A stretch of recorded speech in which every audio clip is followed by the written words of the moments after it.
مرکز بنتا جا رہا ہے، اور ساتھ ساتھ اس سسٹم اور اس نظام کے چلانے والے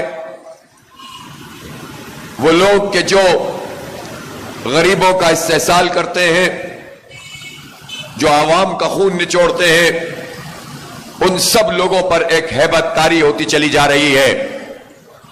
اور آپ کو میں مبارکباد پیش کرتا ہوں کہ ایک حکومت کی طرف سے جو کمیٹی قائم کی گئی تھی، جب اس نے جماعت اسلامی کی کمیٹی کے ساتھ مذاکرات کیے تو لاجواب ہو گئی۔ پھر انہوں نے کہا کہ ٹیکنیکل لوگوں کے ساتھ مذاکرات کریں گے، تو ٹیکنیکل لوگ بھی لے آئے۔ ہماری کمیٹی نے اس کے سامنے بھی پوری قوم کا مقدمہ پیش کیا، وہ سوال کرتے رہے، ہمارے ممبران جواب دیتے رہے، پھر لاجواب ہوئے اور انہوں نے کہا کہ ہم پھر ذرا اور مشورہ کر کے آئیں گے۔ پھر یہ کمیٹی لاپتہ ہو گئی تھی، تلاش گمشدہ کا اشتہار بن گئی تھی، اور یہ سمجھ رہے تھے کہ اب یہ لوگ تھک جائیں گے، پریشان ہو جائیں گے، اتنے دن تک گرمی میں، حبس میں، برسات میں، دھوپ میں کیسے بیٹھ سکیں گے۔ لیکن پھر آپ کے جذبوں نے، آپ کے ولولوں نے، اور اس اسٹیج سے جو پروگرام چاک آؤٹ ہوا اس کے اعلان نے ایک مرتبہ پھر اس کمیٹی کو بیدار کر دیا ہے، اور آج رات پھر وہ کمیٹی ہماری کمیٹی سے ملنے جا رہی ہے۔ بہرحال ہماری طرف سے اتنے ہلکے آواز میں کہاں پہنچیں گے آپ؟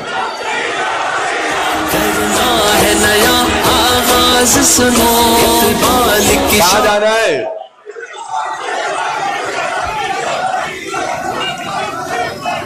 بیٹے بتاتا ہوں، بھی بتاتا ہوں۔ اب یہ کمیٹی آئے گی اور ہم حکومت سے یہ کہنا چاہتے ہیں کہ اگر کمیٹی کھیلنا ہے تو اس کے لیے بھی ہم تیار ہیں۔ وہ جتنے دن ٹالیں گے مسئلہ ان کے لیے ہی بڑھے گا۔ اس دھرنے کے شرکا تو پرعزم بھی ہیں، جذبوں سے سرشار ہیں، اور یہ صرف یہاں پر بیٹھے ہوئے لوگ نہیں ہیں، یہ صرف یہاں جو ہماری مائیں بہنیں بیٹھی ہیں وہ نہیں ہیں۔ اس دھرنے کے ساتھ اب پورا پاکستان جڑ چکا ہے۔ اس وقت بھی گورنر ہاؤس کراچی میں دھرنا ہو رہا ہے، اور آگے چل کر پورے شہر کراچی میں کئی دھرنے شروع ہو جائیں گے انشاءاللہ۔ اور ہم نے اب یہ فیصلہ کیا ہے کہ 11 تاریخ کو لاہور میں وزیر اعلیٰ ہاؤس پر تاریخی دھرنا ہوگا جو جلسہ عام کی صورت اختیار کرے گا، اور 12 اگست کو پشاور میں تاریخی دھرنا ہوگا جو جلسہ عام کی صورت اختیار کر لے گا۔ 13 اور 14 اگست کو یہاں دھرنے میں بھی، اور جہاں جہاں اس دھرنے سے جڑے ہوئے لوگ پورے پاکستان میں کیمپ لگا کر موجود ہیں، وہ سب پاکستان کی آزادی کا جشن منائیں گے انشاءاللہ، رب کا شکر ادا کریں گے، اور اس عزم کا اظہار کریں گے کہ یہ پاکستان بڑی تمناؤں کے ساتھ ہمارے بزرگوں نے ہمیں لے کر دیا تھا۔ اقبال کا خواب تھا، قائد اعظم کی جد و جہد، اور بر صغیر پاک و ہند کے مسلمانوں کی قربانیاں تھیں۔ کتنے لاکھوں لوگ تھے جو شہید ہوئے تھے، عزتیں پامال ہوئی تھیں، بڑے پیمانے پر ہجرت ہوئی تھی، اور اس کے بعد یہ پاکستان بنا تھا۔ ایک ظالم حکمران طبقہ، انگریز کا شاگرد طبقہ اس پاکستان کے اوپر مسلط ہو گیا۔ 77 سال کے بعد ہم اس عزم کو دہرائیں گے، اور پورے پاکستان کو اس یقین سے ہم کنار کرائیں گے کہ پاکستان کو حقیقی معنوں میں پاکستان بنائیں گے انشاءاللہ۔ عدل کا نظام، انصاف کا نظام، دین کا نظام، محروموں، مجبوروں اور بے کسوں کی دستگیری والا نظام، اور اس پاکستان کو ہم پوری دنیا میں انشاءاللہ پوری دنیا کے سامنے پیش کریں گے جس مقصد کے لیے پاکستان بنا تھا. اس لیے 13 اگست کی رات بھی اور 14 اگست بھی یہ دھرنا پوری پاکستان کی قوم کے لیے، نوجوانوں کے لیے، ہمارے بچوں کے لیے، ماں بہنوں کے لیے حقیقی آزادی اور پاکستان کی اصل آزادی کا پیغام بن کر سامنے آئے گا انشاءاللہ. اور سب سے بھی پہلے آج 6 اگست ہے اور انشاءاللہ پرسوں ہم یہاں مری روڈ پہ مارچ کریں گے، آگے کی طرف بڑھیں گے انشاءاللہ تعالی. اس لیے خاص طور پہ میں نوجوانوں سے کہہ رہا ہوں، بڑی تعداد میں اس دھرنا گاہ میں شرکت کیجئے اور انشاءاللہ جب ہم مارچ کریں گے، لاکھوں کی تعداد میں آگے بڑھیں گے، تو پھر یہ ہم پر منحصر ہوگا کہ کوئی رکاوٹ آئے گی تو اس رکاوٹ کو کیسے ہٹانا ہے اور کیسے آگے بڑھنا ہے، یہ فیصلہ یہ دھرنے والے کریں گے. اس لیے اگر حکمرانوں نے یہ سمجھا ہے کہ وہ ڈیلینگ ٹیکٹکس استعمال کر کے ہمیں تھکائیں گے، تو یہ بات سمجھ لیں کہ یہ تھکنے والے لوگ نہیں ہیں. ہر دن ان کے جذبوں، ان کی امنگوں اور ان کی انرجی میں اضافہ کرنے کا سبب بن رہا ہے. اور پہلے تو شروع میں ہماری مائیں بہنیں بہت تھوڑی تعداد میں تھی، اور پھر اس کے بعد ہم نے دیکھا کہ ایک بہت بڑا دھرنا صرف ہماری بہنوں اور ماؤں نے یہاں پر دیا تھا. سر ہی سر نظر آ رہے تھے، اور اس کے باوجود اب روز بڑی تعداد میں ہماری مائیں بہنیں یہاں پر موجود ہیں. یہ اپنے بچوں کے ساتھ شرکت کرتی ہیں اور اس بات کا اعلان کرتی ہیں کہ ہم اپنے ان بچوں کے روشن مستقبل کے لیے اپنا وقت یہاں پر لگا رہے ہیں اور پوری قوم کی ترجمانی کر رہے ہیں. اس لیے 8 تاریخ کو مارچ کریں گے اور پھر اس کے بعد یہ سارے جو میں نے اعلانات کیے ہیں وہ سب کچھ بھی کریں گے. اس وقت تاجروں سے ہماری مشاورت جاری ہے اور مشاورت کے بعد انشاءاللہ تاریخی ملک گیر ہڑتال بھی ہم اناؤنس کریں گے. پورا پاکستان اس پر لبیک کہے گا، یکجان ہو جائے گا، اور پھر معاملہ یہاں تک ختم نہیں ہوگا. شاہراہوں کے اوپر بیٹھیں گے، پورے پاکستان میں بیٹھیں گے، اور ہو سکتا ہے کہ 14 اگست کے فوراً بعد ہم اعلان کریں کہ اب پاکستان میں اس ظالم حکومت کو، IMF کے ایجنٹوں کو ہم بل جمع نہیں کرائیں گے. اس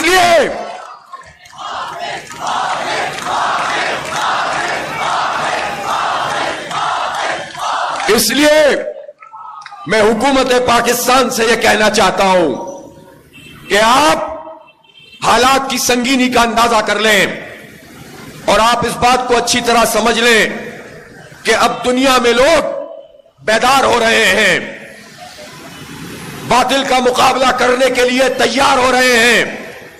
دیکھو کس طرح غزہ کے لوگ ہزاروں گنا، لاکھوں گنا بڑی طاقت کے مقابلے میں ڈٹ کر کھڑے ہوئے ہیں، قربانیاں دے رہے ہیں. ان کی قیادت کو شہید کیا جا رہا ہے، ان کے بچوں کو شہید کیا جا رہا ہے، ان کی عورتوں کو شہید کیا جا رہا ہے، ان کے گھروں کو تباہ کر دیا ہے، لیکن ڈٹے ہوئے ہیں، طاغوت کا مقابلہ کر رہے ہیں. یہ جذبہ اس دین نے انہیں عطا کیا ہے، یہ حوصلہ اسلام نے انہیں عطا کیا ہے کہ وہ ظالم کے مقابلے میں جہاد کر رہے ہیں. میرے بھائیوں اور دوستوں، حکومت پاکستان سے آپ کے توسط سے کہنا چاہتا ہوں کہ اب دنیا میں لوگ اس طرح سے ٹھنڈے پیٹوں ظلم کو برداشت نہیں کرتے. جب تم انہیں بالکل مار ڈالتے ہو، ان کا راستہ بند کر دیتے ہو، ان کو خودکشیوں پہ مجبور کرنے لگتے ہو، ان کے بچوں کا مستقبل ویران کرتے ہو، انہیں تعلیم سے محروم کرتے ہو، ان سے ان کی آزادیاں چھینتے ہو، صحت کی سہولت نہیں دیتے ہو اور بجلی کے بم گراتے ہو، جب تم خود عیاشیاں کرتے ہو، جب تم خود بیرونی آقاؤں کے ساتھ مل کر اپنی تو دیکھو کس طرح کینیا میں لوگ نکل کر کھڑے ہوئے اور حکمرانوں کو اپنے فیصلے واپس لینے پڑے ہیں. اور ابھی زیادہ پرانی بات نہیں ہے, کل ہی تو بنگلہ دیش میں جو کچھ ہوا ہے, حکمرانوں اس سے بھی سبق سیکھو. ہم خون خرابہ نہیں چاہتے, ہم بدامنی نہیں چاہتے, ہمارا ایک ایک نوجوان بہت قیمتی ہے. ہم نہیں چاہتے کہ حالات اس رخ پہ جائیں, لیکن حکمرانوں پہلے سے سیکھ لو. ایسا نہ ہو کہ پھر تمہیں کوئی مہلت نہ ملے. وہاں تو حسینہ واجد کو ایئر لفٹ سے روانہ کر دیا گیا, یہاں تو نہ جانے کیا حالات ہوں کہ تمہیں نہ کوئی لانچ ملے, نہ کوئی ایئر لفٹ ملے, نہ ایئرپورٹ تک جانے کی جگہ ملے. اس سے پہلے مسئلہ حل کرو, اس سے پہلے بجلی کے بل کم کرو, اس سے پہلے تم یہ تنخواہ داروں کے اوپر جو تم نے ٹیکسوں کا نیا بوجھ ڈالا ہے اس کو ختم کرو. اور اس سے پہلے یہ جو تمہاری محبوب آئی پی پیز اور ان کے مالکان ہیں, ان سے ہماری جان چھڑاؤ. فارنزک آڈٹ ہوگا, دودھ کا دودھ پانی کا پانی ہو جائے گا. اور میں یہ چاہتا ہوں جن حکومتوں نے, حکومت کے جن وزراء نے, جن لوگوں نے, جس بیوروکریٹ نے ان ساری آئی پی پی سے ظالمانہ معاہدے کیے ہیں, ہمارا خون پسینہ اس کی کمائی کو نچوڑا ہے, چوسا ہے, جو پیپلز پارٹی کا فرد اس میں انوالو ہے, جو نون لیگ, جو پی ٹی آئی, جو قاف لیگ, جو مشرف لیگ, جو ایم کیو ایم, جتنے لوگوں نے بھی یہ معاہدے کیے ہیں ان کو ایگزٹ کنٹرول لسٹ میں ڈالو, ان کے اثاثے منجمد کرو, قوم کے سامنے لاؤ, کڑی ان کو سزائیں دو, تاکہ آئندہ کسی کو یہ جرأت نہ ہو سکے کہ قوم کے ساتھ یہ سنگین مذاق کرے. اس لیے جو فائدہ اٹھا رہے ہیں وہ تو اٹھا رہے ہیں, لیکن جنہوں نے ساز باز کی اور انہوں نے ہماری معیشت کو تباہ کیا, برباد کیا, ان کو بھی کٹہرے میں لانا ہوگا.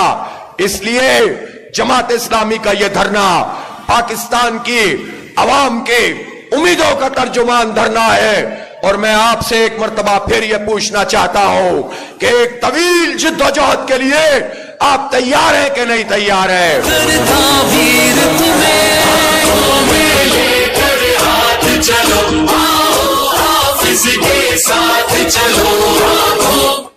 اس لیے کہ طویل جد و جہد کریں گے تو انشاءاللہ یہ سارے ظلم کی شکلیں جو ہمارے سامنے موجود ہیں ان کو ایک ایک کر کے رکاوٹوں کو ہٹاتے چلے جائیں گے. اس لیے ہماری ڈیمانڈز بہت سادہ ہیں. پہلے مرحلے میں جو ڈیمانڈز ہم نے اس دھرنے میں دی ہیں اس میں بجلی کی قیمت لاگت کے مطابق کی جائے. یہ بجلی کے اوپر بلوں میں جو ٹیکس لگائے گئے ہیں 18% سیلز ٹیکس, یہ ود ہولڈنگ ٹیکس ایڈوانس, یہ فردر ٹیکس, یہ ایکسٹرا ٹیکس, یہ ٹی وی لائسنس کی فیس, یہ جو مذاق انہوں نے کیا ہوا ہے کسی بھی صورت میں یہ مذاق قبول نہیں ہے, ہٹانے پڑیں گے انشاءاللہ ان کو. اس کے بغیر یہ دھرنا ختم نہیں ہوگا. میں واضح طور پر کہنا چاہتا ہوں کہ اگر تم نے بجلی کے بل کم نہیں کیے تو محض وعدوں پر اور تحریر پر یہ دھرنا ختم نہیں ہوگا. نوٹیفیکیشن چاہیے, ایگزیکٹو آرڈر چاہیے, یقین دہانی نہیں, اقدام چاہیے. کرو گے تو پھر بات بنے گی, نہیں کرو گے تو مذاکرات سے انکار نہیں کرتے, مذاکرات بھی کرتے رہیں گے, دھرنا بھی چلتا رہے گا, مارچ بھی ہوتا رہے گا, اور کوئی چیز ہم سے دور نہیں ہے. نہ اسلام آباد دور ہے, نہ ڈی چوک دور ہے, نہ پارلیمنٹ ہاؤس دور ہے. ہم نہیں چاہتے کہ کوئی افراتفری ہو. اگر ہمیں انتشار پیدا کرنا ہوتا, ہمیں ایک دن کی سستی شہرت حاصل کرنی ہوتی تو ہم 26 جولائی کو ہی ڈی چوک پہ تو پہنچ ہی چکے تھے. بہت سے نوجوان, رکاوٹیں تو ہم عبور کر ہی چکے تھے, کنٹینر تو اٹھا کے پھینک ہی چکے تھے, لیکن ہم نے امن کا راستہ اختیار کیا.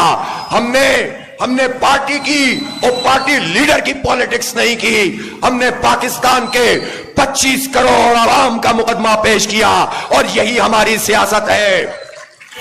شہباز شریف صاحب جب آپ یہ کہتے ہیں کہ بجلی کی قیمت پر سیاست نہ کرو تو آپ کیا چاہتے ہیں؟ آپ کی طرح کرپشن کی سیاست کریں, لوٹ مار کی سیاست کریں, مراعات کی سیاست کریں, فری پیٹرول کی سیاست کریں, انڈیا سے دوستی کی سیاست کریں, مفتی بانی کی قبروں پہ جا کر پھول چڑھانے والی سیاست کریں, پاکستان کی تقسیم کو ایک لکیر قرار دے کر مشترکہ کلچر بنانے کی سیاست کریں, امریکہ کی سیاست کریں, آئی ایم ایف کی غلامی کی سیاست کریں. ہمیں یہ سیاست قبول نہیں ہے. ہم عوام کی سیاست کریں گے, ان کے ریلیف کی سیاست کریں گے, ان کے حق کی سیاست کریں گے. ہم نوجوانوں کو امپاور کرنے, با اختیار بنانے, تعلیم دینے کی سیاست کریں گے. ہم عورتوں کو تحفظ دینے, وراثت میں حق دینے اور ان کو عزت دینے کی سیاست کریں گے. ہم پاکستان کے عوام کو آزادی دلانے کی, جاگیرداروں سے, وڈیروں سے, سرمایہ داروں سے, ڈکٹیٹروں سے آزادی دلانے کی سیاست کریں گے. تمہیں اچھی نہیں لگتی یہ سیاست اس لیے کہ تم نے سیاست کو آلودہ کر دیا ہے, تم نے اس کو گندا کر دیا ہے. اس کا سیاست کا نام کرپشن, دھوکہ, جھوٹ, بوٹ پالش رکھ دیا ہے. تمہاری سیاست فارم 47 کی سیاست ہے, ہماری سیاست عوام کی سیاست ہے. اس سیاست کو ہم عبادت سمجھ کے کرتے ہیں اور تم ہم سے ہمارا یہ حق نہیں چھین سکتے. ماننا پڑے گا تمہیں ہمارا مطالبہ.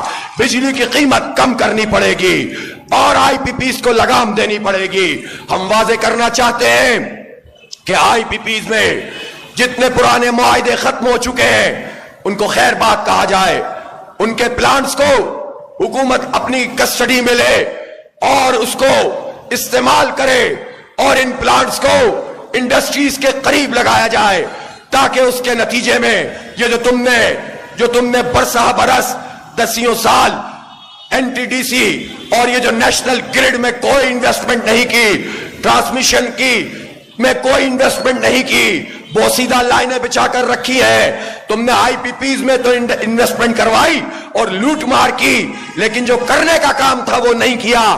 تو اب اس کا کیا طریقہ ہے کہ ان پلانٹس کو انڈسٹری کے قریب لگایا جائے اور اس کے نتیجے میں یہ جو لائن لاسز ہیں اس کو کم کیا جائے. وہ پلانٹ جس میں جھوٹ بولا گیا ہے, دھوکہ دیا گیا ہے, غلط کیپیسٹی بتائی گئی ہے, فارنزک آڈٹ ہونا چاہیے. فارنزک آڈٹ کیا ہوتا ہے؟ ایک رینڈم آڈٹ ہوتا ہے جس میں آپ مختلف جگہوں پر جا کر چیک کرتے ہیں. فارنزک آڈٹ کا مطلب یہ ہے کہ اس میں تو پتا چل جائے گا کہ نواز شریف صاحب کی کون سی آئی پی پی ہے, کس میں ان کا حصہ ہے, بھتیجوں کا کہاں حصہ ہے, بھائی کا کہاں حصہ ہے, بیٹوں کا کہاں حصہ ہے, زرداری کا کہاں حصہ ہے, ان کے فرنٹ مین انور مجید کہاں ہیں, یہ سب پتا چل جائے گا. اور اس کے نتیجے میں سارا کچا چٹا سامنے آ جائے گا. یہ بھی پتا چل جائے گا کہ اس فورنزک آڈٹ میں وہ کون لوگ تھے جو ہر حکومت میں شامل ہوتے تھے اور معاہدے بھی خود ہی کر رہے تھے. ٹیبل کے اس طرف بھی تھے, ٹیبل کے اس طرف بھی تھے اور قوم کا خون نچوڑ رہے تھے. فورنزک آڈٹ کا مطالبہ قومی مطالبہ ہے. دستبردار نہیں ہوں گے لیکن صرف یقین دہانی سے واپس نہیں جائیں گے. ایگزیکٹو آرڈر کرنا پڑے گا, کام شروع کرنا پڑے گا, قوم کے سامنے لانا پڑے گا. اس لیے یہ جتنا دھندا ہے اب یہ ختم کرنا پڑے گا. اسی طرح مراعات جو تمہیں حاصل ہے, فری پیٹرول, اس کو آپ خیر باد اور الوداع کہنے کا وقت آ گیا ہے. جب ہمارا نوجوان, جب طالب علم اپنی موٹر سائیکل میں پیٹرول ڈلوا کر کالج جاتا ہے اور یونیورسٹی جاتا ہے تو پھر پاکستان کا یہ ٹاپ بیوروکریٹ, پاکستان کے وزیر اور مشیر, پاکستان کے وزیر اعظم اور وزیر اعلیٰ, یہ کیوں ہمارے ہمارے خون پسینے کی کمائی پہ پلتے ہیں. تم نے تو پہلے ہی بہت کما لیا. ذاتی گاڑی استعمال کرو, ذاتی پیٹرول استعمال کرو. اگر سرکار کی گاڑی استعمال کرو گے تو سرکار کا مطلب عوام ہے, سرکار کا مطلب اس ملک کے باشندے ہیں. ہمارے ٹیکسوں سے سرکار ہوتی ہے, اس لیے کوئی سرکاری گاڑی 1300 سی سی سے زیادہ نہیں ہونی چاہیے. 1300 سی سی سے زیادہ گاڑی کا مطلب یہ ہے کہ تم مزید ہمارا خون چوسو گے. اس لیے اگر تمہیں کوئی تکلیف ہے تو میڈیکل سرٹیفکیٹ سامنے لے کر آؤ. اگر تمہیں کوئی پریشانی ہے, تمہارے پلیٹلیٹس کم ہوتے ہیں, تمہاری شوگر ڈاؤن ہو جاتی ہے, ریڑھ کی ہڈی میں کوئی تکلیف ہو جاتی ہے, اگر تمہیں یہ تکلیفیں ہیں تو سرٹیفکیٹ لاؤ, تمہارے لیے کوئی اسپیشل بندوبست کر دیں گے. لیکن اب 1300 سی سی سے زیادہ کسی کو گاڑی استعمال نہیں کرنے دی جائے گی. یہ عوامی عدالت کا فیصلہ ہے, یہ پاکستانیوں کا فیصلہ ہے, یہ پاکستان کے نوجوانوں کا فیصلہ ہے. ہماری کوئی بات ایسی نہیں ہے جس پر عمل نہیں کیا جا سکتا. آئی ایم ایف کے پیچھے چھپتے ہو. آئی ایم ایف نے تو کہا تھا کہ تعلیم پر, صحت پر, میڈیسن پر تم ٹیکس نہیں لگا سکتے, فوڈ پر یعنی کھانے پینے کی چیزوں پر ٹیکس نہیں لگا سکتے. پھر تم نے کیسے یہ ٹیکس لگا دیا ہے؟ یہ کوئی ٹیکس نہیں چلے گا. دودھ پہ ٹیکس لگا دیا ہے, بچوں کی چیزوں پہ ٹیکس لگا دیا ہے, نہیں چلے گا.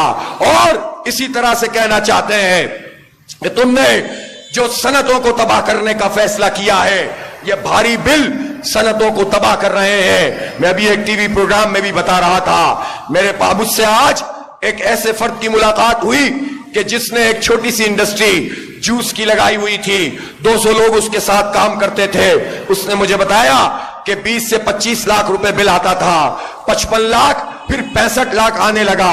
میں نے انڈسٹری بند کر دی, وارے میں نہیں آتا. 200 بندے بے روزگار ہو گئے. 150 لوگ اس کے سپلائر تھے.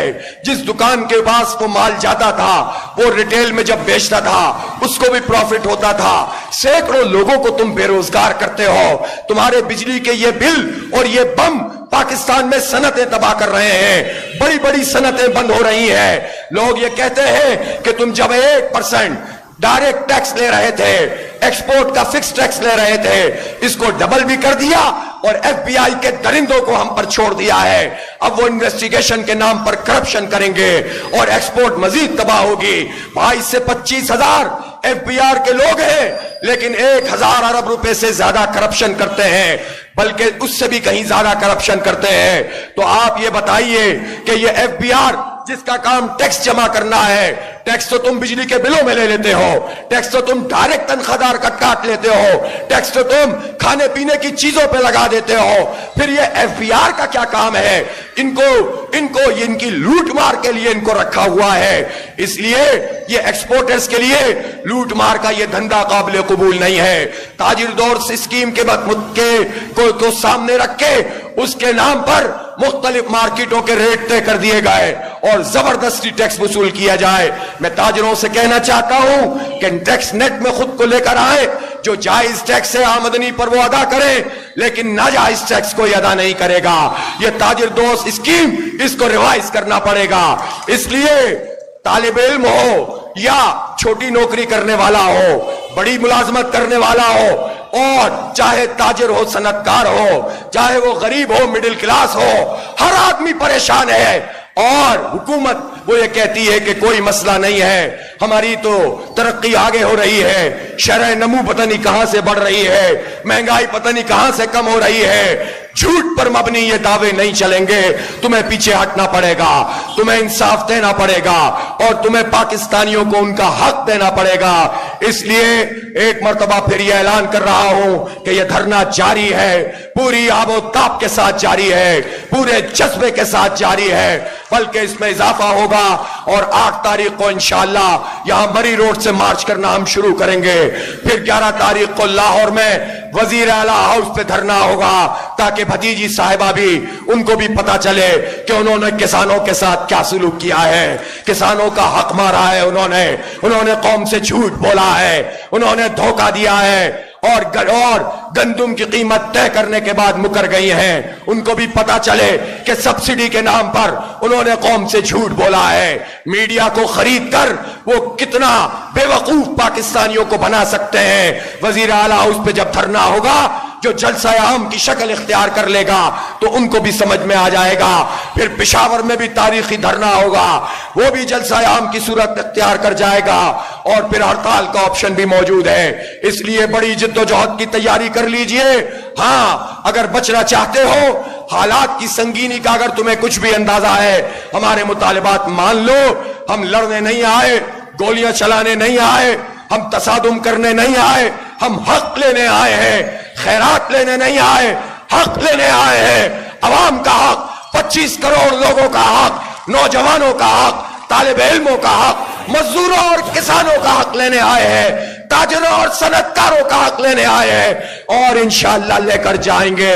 میرے دوستوں اور ساتھیوں، اس پورے کام کو اللہ رب العالمین کی مدد اور استعانت کے بغیر انجام نہیں دیا جا سکتا۔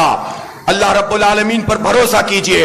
حالات میں بعض اوقات ایسا نظر آتا ہے کہ 10 دن اور 12 دن ہو گئے، حکومتی کمیٹی لاپتہ ہے، لیکن آپ یقین کریں، اللہ پر اگر بھروسہ ہوگا، اسی کے آگے جھکیں گے، اس دھرنے میں رہیں گے، ذکر اور اذکار آپ کی زبان پر جاری ہوں گے، قرآن کی آپ تلاوت کریں گے، نمازوں کا آپ اہتمام کریں گے، دعائیں اپنے رب سے کریں گے، اور جو آپ کے رابطے میں ہے اس سے آپ ملاقات کریں گے۔